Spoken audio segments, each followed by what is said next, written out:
Dear students, under the topic graph theory, here we have a theorem that says that every connected graph has a spanning tree.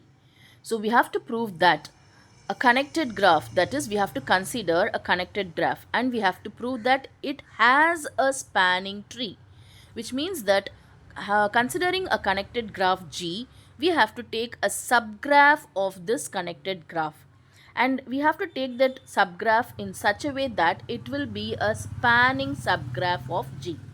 And after considering it to be a spanning subgraph and considering the property that the graph is connected, that is, the graph G is connected, we shall prove that the subgraph is a spanning tree. That is, that connected graph G has a subgraph which is a spanning subgraph, and in fact it will be a spanning tree. So let us prove this. For that, first we shall consider a graph G which is a connected graph. So let capital G be a connected graph. Now we are going to consider a subgraph for this capital G. And how are we going to take that subgraph? We are going to take it as a spanning subgraph of G.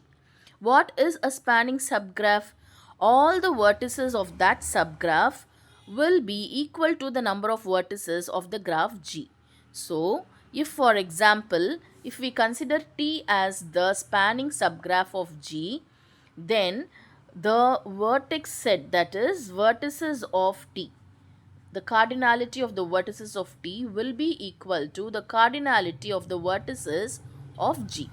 So that is known as a spanning subgraph of G.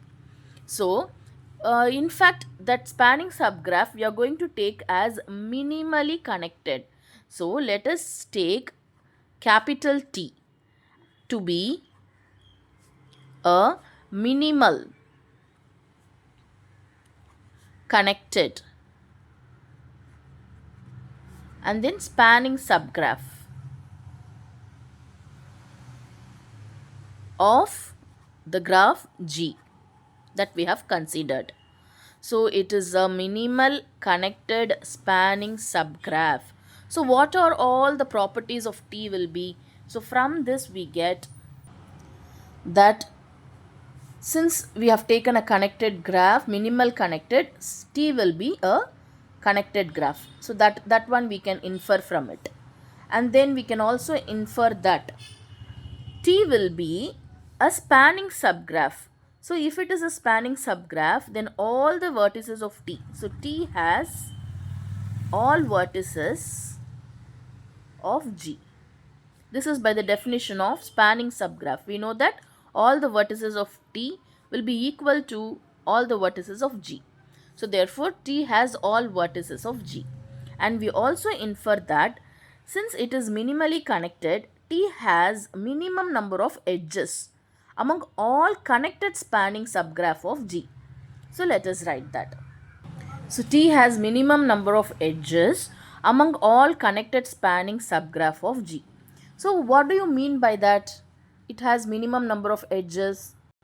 The removal of any edge from T will make it disconnected because T is connected and it has the minimum number of edges among all connected spanning subgraph of G. So by the property, if we eliminate any one edge, that is if we remove any one edge from T, the graph will become disconnected. So let us put that into points.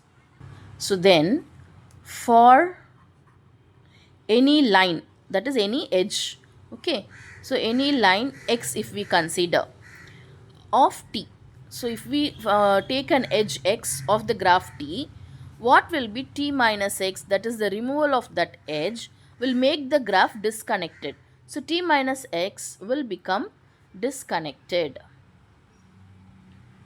What is the reason? The reason is if removing x leaves the graph still connected, then T minus x will become the minimal connected spanning subgraph. But it is contradicting the minimality of T because we have taken T as the minimum minimal, that is we have taken T as the minimal connected spanning subgraph. But if the removal of an edge is going to make it still connected, then that graph, that is t minus x, will become the minimal connected spanning subgraph.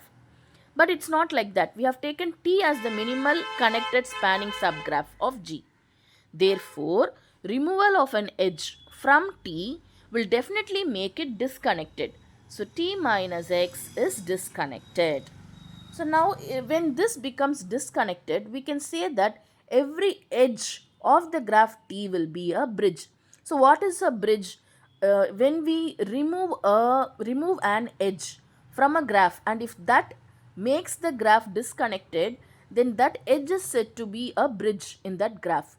So, if we remove any edge from the graph T, then the graph becomes disconnected, which means all the edges of T will be a bridge. So, this implies that every edge in the graph G is in the graph T is a bridge in T. So, removal of any edge makes the graph disconnected, and therefore every edge in that graph T becomes the bridge for that graph. So, if it is a bridge, then it cannot contain a cycle, because by the property of a bridge we know that it cannot contain a cycle.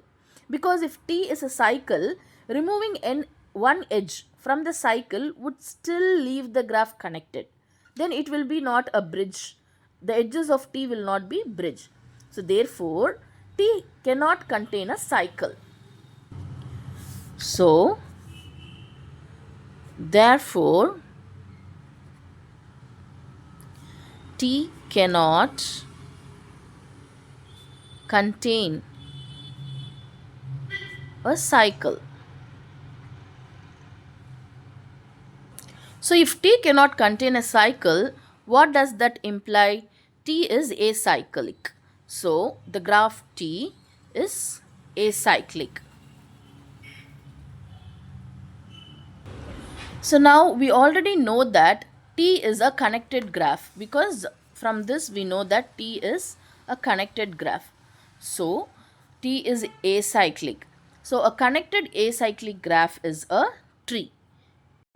So, from this, since T is both connected and acyclic, we can say that T is a tree. And we also know that T is a spanning subgraph already. So, because we have taken T to be a spanning subgraph of G. So, if it is a tree and if it is a spanning subgraph, then it will be a spanning tree.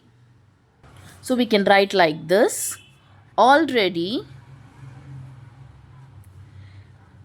T is a spanning